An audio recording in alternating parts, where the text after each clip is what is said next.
Cette expression provient du droit. Elle fait référence à la plaidoirie, qui consiste à essayer de convaincre un tribunal. Lorsque l'on plaide une cause, on essaie en effet de convaincre une ou plusieurs personnes. Menacé d'euthanasie, le sanglier, Riette, en sursis. En 2023, Élodie a recueilli Riette, un marcassin mal en point. Le sanglier vit aujourd'hui sous sa protection. Une situation qui vaut à l'animal d'être menacé d'euthanasie par la préfecture de l'Aube, 19 décembre 2024. L'article L214-3 du Code rural stipule qu'il est interdit d'exercer de mauvais traitements envers les animaux domestiques et les animaux sauvages, apprivoisés ou tenus en captivité, 9 décembre 2022.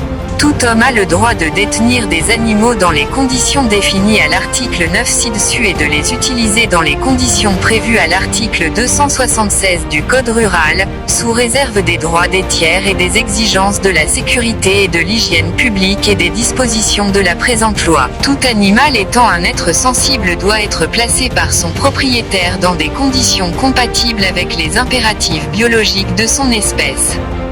Tout homme a le droit de détenir des animaux dans les conditions définies à l'article L214-1 et de les utiliser dans les conditions prévues à l'article L.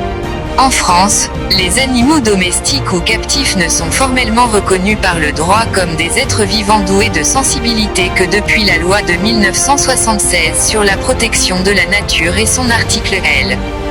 214 à 1,23 août 2023.